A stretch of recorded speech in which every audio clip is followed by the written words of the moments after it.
Telugu audio Bible ద్వితీయోపదేశకాండము 23వ అధ్యాయము. గాయము నొందిన వృషణములు గలవాడే గాని మర్మాంగము కోయబడిన వాడే గాని యెహోవా సమాజంలో చేరకూడదు. కుండు యెహోవా సమాజంలో చేరకూడదు. వానికి 10వ తరము వాడైనను యెహోవా సమాజంలో చేరకూడదు. అమ్మోనీయుడే గాని మోయాబీయుడే గాని యెహోవా సమాజంలో చేరకూడదు. వారిలో 10వ తరము వారైనను ఎన్నడును యెహోవా సమాజంలో చేరకూడదు.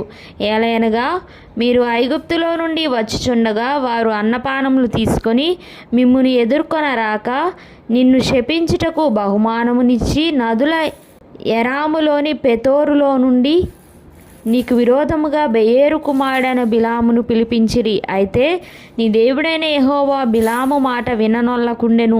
నీ దేవుడైన యెహోవా నిన్ను ప్రేమించెను గనుక నీ దేవుడైన యెహోవా నీ నిమిత్తము ఆ శాపమును ఆశీర్వాదముగా చేసెను.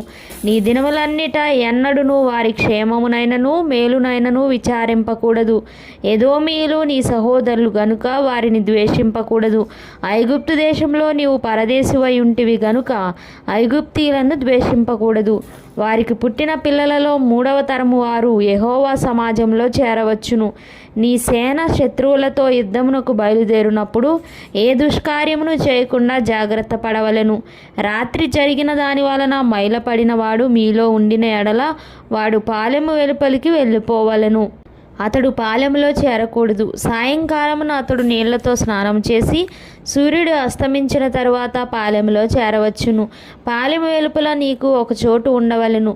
ఆ బహిర్భూమికి నీవు వెళ్ళవలెను. మరియు నీ ఆయుధములు గాక గసిక ఒకటి నీ యొద్ద ఉండవలెను.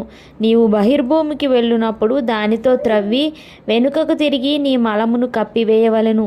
నీ దేవుడైన యెహోవా నిన్ను విడిపించుటకును నీ శత్రువులను నీకు అప్పగించుటకును నీ పాలెములో సంచరించుచుండును గనుక ఆయన నీలో అసహ్యమైన దేనినైనను చూచి నిన్ను విడవకుండునట్లు నీ పాలెము పరిశుద్ధముగా ఉండవలెను. తన యజమానుని యొద్ద నుండి తప్పించుకొని నీ యొద్దకు వచ్చిన దాసుని వాని యజమానునికి అప్పగింపకూడదు. అతడు తన ఇష్ట ప్రకారము నీ గ్రామములలో ఒక దాని యందు తాను ఏర్పరచుకొనిన చోట మీతో కలిసి మీ మధ్య నివసింపవలను. నీవు వాని బాధింపకూడదు. ఇశ్రాయేలు కుమార్తెలలో యవతియు వేశ్యగా ఉండకూడదు. ఇశ్రాయేలు కుమారులలో ఎవడునూ పురుషగామిగా ఉండకూడదు. పడుపు సొమ్మునే గాని కుక్క విలువనే గాని మ్రొక్కుబడిగా నీ దేవుడైన యెహోవా ఇంటికి తేకూడదు. ఏలయనగా ఆ రెండును నీ దేవుడైన యెహోవాకు హేయములు. నీవు వెండినే గాని ఆహార ద్రవ్యమునే గాని వడ్డీకి వేయబడు దేనిని నీ సహోదరులకు వడ్డీకి ఇయ్యకూడదు. అన్నినికి వడ్డీకి బదులు ఇయ్యవచ్చును గాని నీవు స్వాధీనపరుచుకున్నట్లు చేరబోచున్న దేశంలో నీ దేవుడైన యెహోవా నీవు చేయు ప్రయత్నములన్నిటి విషయంలోనూ నిన్ను ఆశీర్వదించున్నట్లు నీ సహోదరులకు వడ్డీకి బదులు ఇయ్యకూడదు. నీవు నీ దేవుడైన యెహోవాకు మ్రొక్కికొన్న తరువాత ఆ మ్రొక్కుబడిని చెల్లించుటకు తడవు చేయకూడదు. నీ దేవుడైన యెహోవా తప్పక నీ వలన దాని రాబట్టుకొనును. అది నీకు పాపమగును. నీవు మ్రొక్కు కొనని ఎడల నీ యందు ఆ పాపముండదు.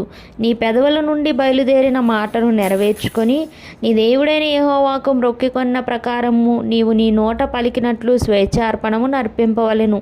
నీవు నీ పొరుగువాని ద్రాక్ష తోటకు వచ్చినప్పుడు నీ ఇష్ట ప్రకారము నీకు చాలినంత వరకు ద్రాక్ష పండ్లు తినవచ్చును గాని నీ పాత్రలో వాటిని వేసుకొనకూడదు.